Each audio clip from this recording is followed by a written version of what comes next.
From Washington, the McLaughlin Group, the American original.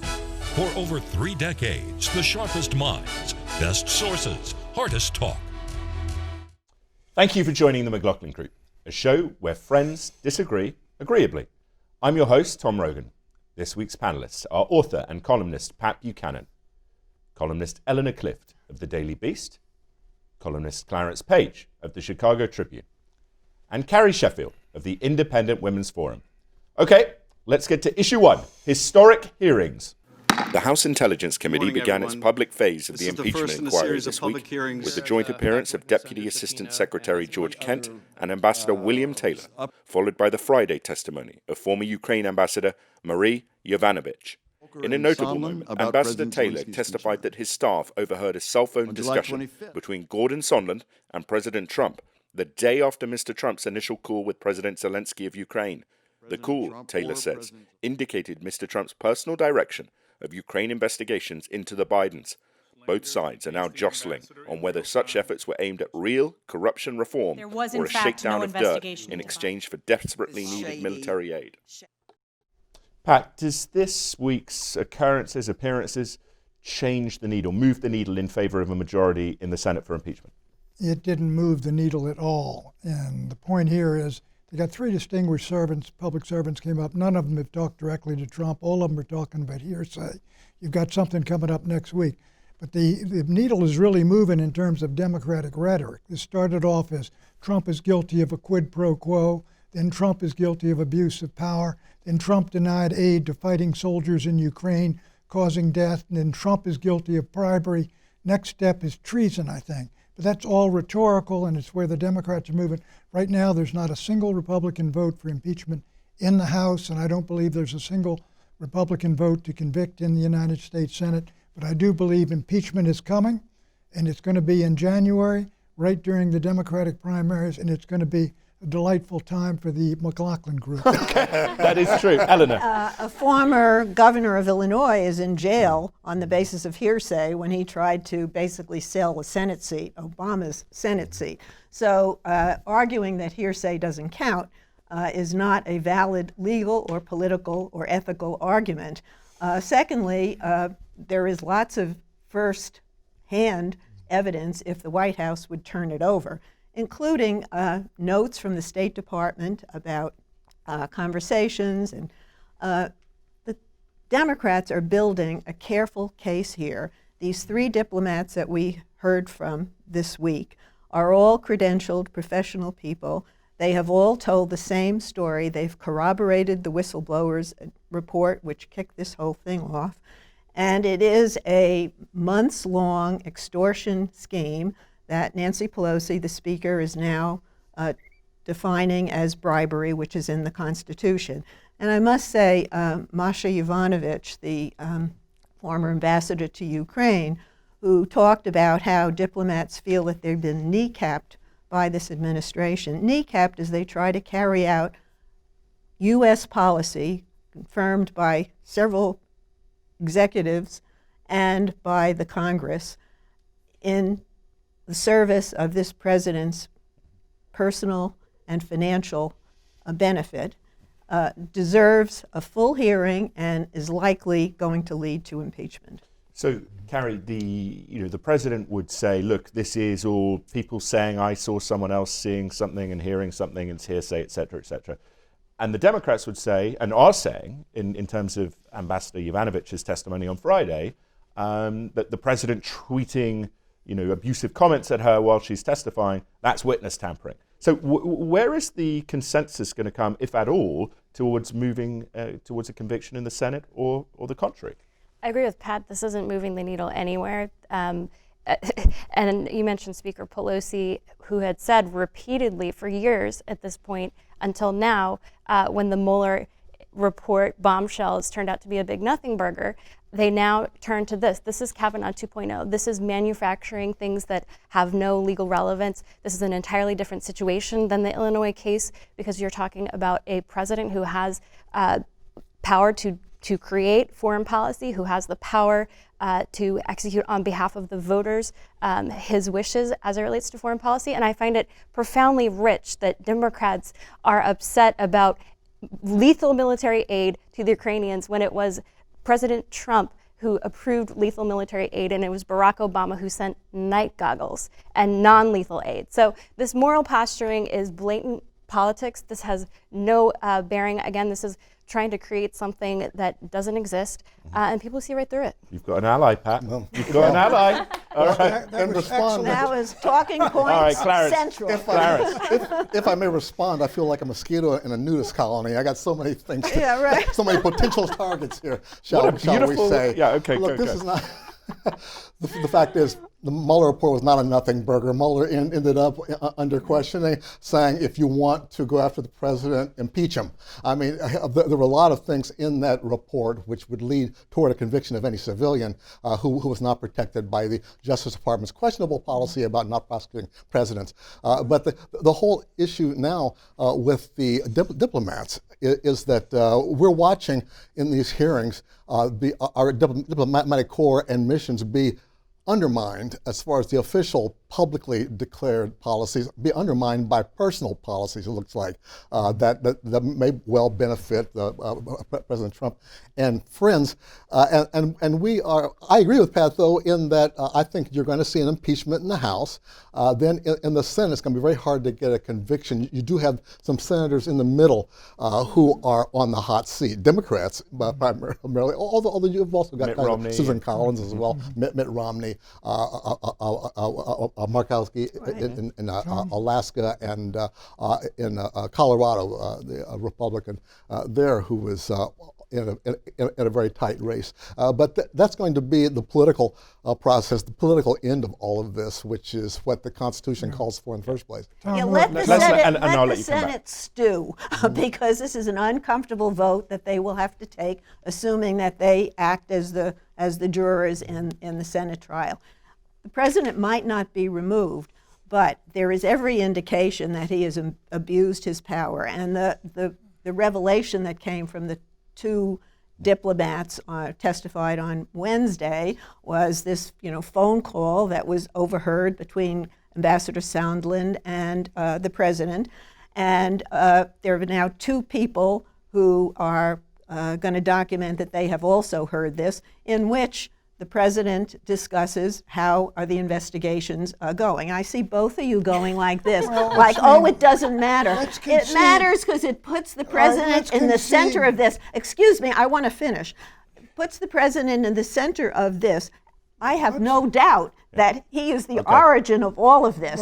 But they are putting the pieces carefully together, and they are putting the president in a box. Well, let's assume, for the sake of argument, that that Trump did talk to the president of Ukraine and talked about, Biden and the rest of it.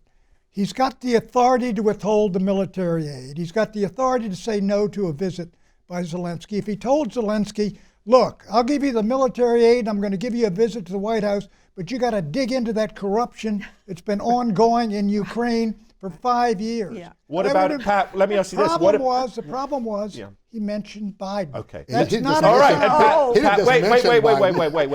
Pat, read the transcript. Let me ask this though. What about if an audio comes out and it's the president saying to an intermediary, Sondland, or to the Ukrainians directly, you ain't getting that aid unless you bury the Bidens? What about that? Well, you're good point, because people when they first came out, it said Trump wanted him to manufacture a scandal involving the Bidens, cook it up. If he did that, that would really be a problem. But look, if he just said, look, I've read these guys, Hunter Biden got $50,000 a month after Joe Biden visited Kiev, and they ought to look into that. Perfectly running legitimate. low on time, so Carrie, quick 30-second comment here from you. Nancy Pelosi said this should be bipartisan. The only bipartisan vote was against impeachment by two Democrats who joined with the Republicans. My prediction is there will be 0 Republicans. They're in a very strong position. More than 40 have already signed on to a letter led by Lindsey Graham to say this is a sham, this is nothing but a partisan witch hunt, and I completely agree. Clarence, and then I'll come to you. Clarence? What was the question? Well, what is your 15-second takeaway? Oh, well, of this week. As far as the outcome, as I mentioned, I think you still got most people, their opinions are baked in now. So you got maybe 15% in the middle who are still deciding, but the outcome will be in the House impeachment and in the Senate acquittal. Okay, interesting. New York Congressman Peter King became the 20th Republican to resign from the House rather than share the ballot with President Trump, who's going to go down in history as a disgraced president.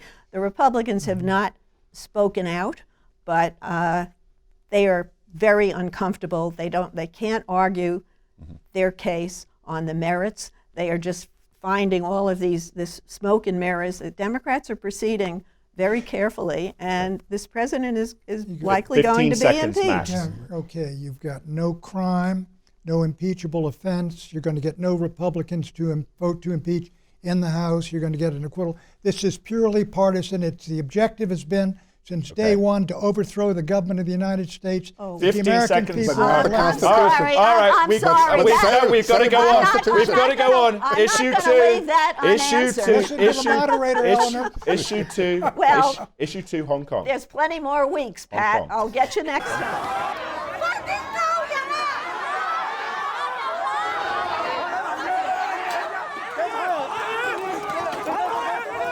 Hong Kong's months-long street war escalated this week, with one protester shot by police and another pro-Beijing resident set on fire, resisting what they regard as an authoritarian power grab from the mainland. The protesters are engaging police across the former British colony. Concerns that the Chinese military may soon intervene are growing. Eleanor, what more should the United States be doing, if anything, to support the Hong Kong protest movement? Well, this president is not going to speak out on this issue because he's trying to work a trade deal with President Xi. And I don't know what this president would say that would be useful anyway, because he doesn't speak from a place of moral clarity. He's only a transactional leader. But I want to speak from the point of view of President Xi, who is president for life in China. He has extraordinary powers. He's got to be haunted by the memories of Tiananmen Square in 1989. And I don't think that this crackdown is ordered from Beijing, because if they really wanted to crack down, they would send in the military. But memories of Tiananmen Square are coming back, and it's taken that country 30 years to try to get over the savagery of that moment. I think they're going to try to wait this out. They're going to think that the students finally will run out of resources, but this looks like a very serious and ongoing confrontation. Xi Jinping has got the power, he's got the patience, he's got the time. The demonstrators, unfortunately, they've been battling for liberty and independence and a lot of things the Americans battled for in 1776. However, the rioting, the Molotov cocktails, the fighting with cops, the shutting down the airport, shutting down traffic, is causing folks worldwide to look at this more in terms of massive disbehavior and mob action for the objective. I think they're losing support, the folks in Hong Kong, and I think they're not going to win this what they want. I think they're going to wind up with a diminished city because businesses and individuals aren't going to go move into this when they see this going on. I hate to be a pessimist, but I think pessimism is justified. Okay, I would have to say I actually disagree with Pat on this one, in the sense. Let Clarence talk. We'll come to Clarence. You can go, and we'll come to Clarence. Okay. Well, I do not think there's moral relativism between any sort of action on the street from protesters versus the incredible might and repression of the Chinese regime. I do think also that there is a direct connection between Beijing and the actions that are being directed. Carrie Lam, the Hong Kong administrator, just left with a meeting from China with President Xi, so I think there is intense coordination. I also think that as far as the protesters are concerned, I reported on the Beijing Olympics from Beijing, Shanghai, and Hong Kong, and I've just, as an observer outside China now, I have seen the belligerence of the Chinese regime. I think it's growing. I think what the president is doing in pushing back against China is incredibly powerful, and he's trying to do it in a way that doesn't involve He's blood not being criticizing spilt. them. But he is leveraging China. He is punishing them. He is punishing punishing them for their practices. Yeah, I see this as exposing the real nature of the Chinese regime. Now, for 40 years, they've been doing a PR job. Look, we can be a dictatorship and still have capitalism, and we can prosper, and they have prospered. But when push comes to shove, they're still a very paranoid regime. Even they will go after hundreds of thousands of unarmed people out there who are just peacefully protesting, and suddenly treat them as true enemies of the state. And now we see the kind of escalating brutality. But some are not peacefully protesting. No, I mean, well, I think they're Tom, just we're certainly seeing violence by government troops down there, and I doubt anybody's going to be punished for that. Yeah. And setting people on fire is not part of the code of conduct. But if anybody thinks that this Xi Jinping is benign, well, to take a look at what's happening to the Uyghurs in Western China. They're putting them in concentration 1 million camps, people, maybe 2. Giving them, brainwashing as they used to do in the Korean War to our POWs. It's horrific what they're doing, and it's done out of sight, and the journalists aren't getting in there. I don't think anybody thinks he's benign, but he doesn't like overt violence perpetrated by the state. He prefers to lock people up. That's why I'm thinking he's looking at Hong Kong. And the level of violence that they've achieved at this point is now at the tipping point. If they want to really crack down, they could do a lot more. And that, again, that would be Tiananmen Square too. I don't think he wants that, but it's hard to know whether they can wait this out. Right. Well, they're not going to get the liberty and independence or democracy they want. And the longer it goes on, the less support I think the demonstrators really have. And the more locked up, they're doing it slowly, but they're stifling this uprising. I was going to say, to your point on moral clarity from the president, I would recommend going to watch the president's speech in Poland. It was an incredibly robust defense of Western values. I know that that's where the president's heart is. Like I said, he is leveraging China. He has the moral clarity that no president before him has ever had to push back against China. This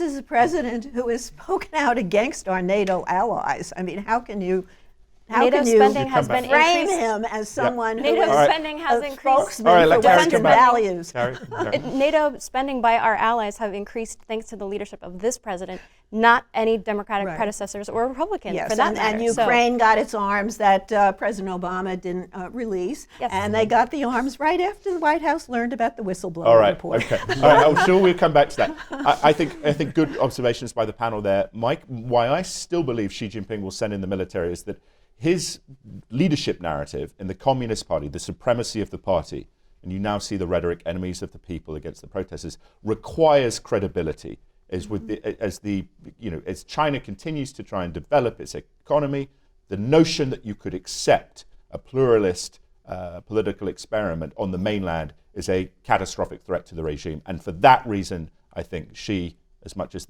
he is reluctant, the Standing Committee wants him to go in, he will do it. Anyway, that was probably slightly convoluted, but we will go on to our third issue, which is issue 3, the Hillary factor. As I say, never say never. And I will certainly tell you I'm under enormous pressure from many, many, many people to think about it. But Hillary Clinton this week refused to rule out running for president in 2020. And with increasingly strident criticisms of President Trump and references to what she believes are her superior leadership qualities, Clinton is signaling that she may give the presidency a third and final go. And note this, former New York City Mayor Michael Bloomberg is also flirting with a run for the Democratic nomination. Clarence, so Hillary Clinton, Michael Bloomberg, are they going to steal the Democratic race? I think, my short answer is and no. Deval Patrick, sorry, Deval Patrick I should have mentioned as well. We should mention Deval Patrick as well. My short answer is no. Michael Bloomberg, if he started sooner and really built a reputation and a program apart from being a very rich guy, he'd have more of a chance. The party is, I think, too hostile to wealth these days. Personally, I feel that's happening.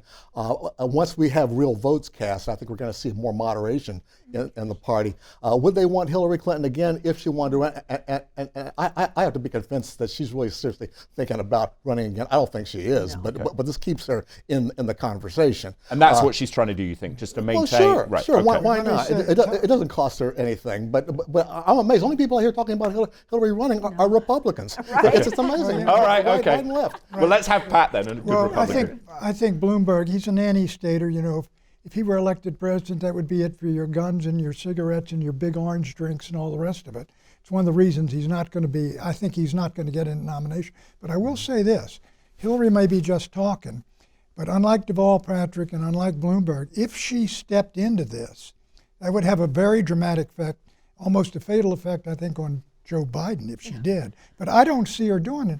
The deadline for New Hampshire passed today. Yeah, Hillary Clinton is not going to run. I mean, she would love it if there were a groundswell out there for her, because I think she does feel like she really got screwed in 2016. But it's not going to happen. Now, Bloomberg could get his name, he can buy his name onto the ballot on Super Tuesday. He's going to skip the early states and be sort of a protest vote if people don't like who the party is gravitating toward. Maybe he would get a handful of delegates. I just don't take him seriously. And Deval Patrick, I mean, to me, they're basically messages to Joe Biden. You know, wake-up calls to Joe Biden. And Deval Patrick's closeness to Barack Obama is well known, and Obama has been silent, as he should be. So you know, Biden's got to step up his game. And he did a town hall. CNN on Monday night. He was excellent. It was the best performance so far. And he led in a poll in New Hampshire. His resilience, despite all the criticism, is kind of amazing. Carrie. Was that the one where he talked about gay bathhouses, the town hall? That was awkward. It was an internet meme. Joe Biden. I didn't watch the same town hall you did. I don't do bathhouses. Well, no, that's what he was talking about. That was what Biden was talking about. Anyway. Apparently Joe shouldn't either. Well, now it's out on the table. Okay. Wait, Carrie, Tell us about it. bathhouses aside, how do you see Bloomberg, Clinton, and Deval Patrick? Are they shaker-uppers or are they nothing burgers? Well, I agree with Eleanor that it is a shot across the bow for Joe Biden, because he has been stumbling, even though he is the front runner. He's sort of the anointed, kind of more moderate lane operator. And I think that all three of them would be considered more moderate versus the people who are gaining ground, like your Elizabeth Warrens or your Bernie Sanders, who has not seen an erosion to the extent that Biden has. So if I had to choose as a Republican between a Warren presidency versus a Bloomberg presidency, and I live in New York, by far I'd choose a Bloomberg presidency. But I think what's happened is that the liberal media has so far shifted the definition of what's acceptable within the Democratic Party that they don't have room for a place media like. keeps telling them what to do. I know, and How come they everybody never do what I tell obeys. them to do? Everybody obeys. That's the, Yeah, that's right, the right. best Bloomberg, part. Clarence Bloomberg, what's he famous for in the black community? Stop and frisk. Oh yeah, right. Where's he going to go if he gets to South Carolina, into Alabama, and places like that? That's a major issue. It's going to kill him with a significant Deval slice Patrick. of the Democratic Party. All right, wait, so- And Deval Patrick was an officer in Bain Capital for a number of years, which is a bad name among progressive Democrats. Mitt Romney, 2012, President Obama criticizing him there. Right. Eleanor, we have the debate coming up this week or next week. What do Elizabeth Warren, Joe Biden, pick one, what do you think they need to do? Quit talking about Medicare for all. Okay. And if they talk about it, it's not about how much it costs, it's how will you get it passed. I think the quality of doneability for any president should be mentioned. And they probably ought to talk about Trump a bit. Say he's undermining Obamacare, we're doing this. Take some positions that are out there that contrast. They've been avoiding talking about Trump, and I think they need to do more of that. One of the problems is, in this debate, and it's a problem that Nancy Pelosi is responsible for, the big issue coming through December and January might be impeachment, and everybody's going to have to address that constantly. As a matter of fact, these senators, you take Warren, you take Bernie, you take Kamala Harris, you take Cory Booker, you take Michael Bennet, and there's one I've missed there. Yeah. They got 6 of them are going to have to sit there in the United States Senate and come out and talk about impeachment in the run-up to Iowa. Yeah, but if they were sitting in the Senate. The Clinton impeachment trial was 3 days. Do you really think Mitch McConnell wants to carry on for a month's time? Is that the strategy? Biden, I think. You're going to see Hunter Biden. All right, Carrie, your concluding observation about what we should expect next week from the debate? More leftist socialism. I would love to see some talk about the economy. We had record highs in the stock market today. yet we're talking about this impeachment nothingness. So why don't they talk about real issues that are affecting real people? Maybe also the opioid crisis. Okay. I think you're going to hear more about the hollowness of the economy and how this current the current expansion of the economy began under Obama. These are two key economic issues for Democrats that they haven't used very much. Predictions, Pat. Gordon Sondland's testimony, I think it's on Monday next week, will be much more interesting than the State Department folks. Okay, Helena. If John Bel Edwards wins his reelection in a runoff in Louisiana on Saturday, that will be 2 Democratic governors elected in red states, which demonstrates that there is not a backlash in red states against impeachment that's hurting Democrats. Carrie. Joe Biden will continue to just stumble along in the primary and in the debate next week. I don't think he's going to fire up the grassroots and get them mobilized. I think we're going to see turnout probably down in 2020 for Democrats because he's probably going to be the nominee. Okay, Clarence. I think, you've already used my Deval Patrick prediction, so let me say, I don't think Michael Bloomberg will run. He'll have to just write off the money he spent in Alabama getting on the ballot.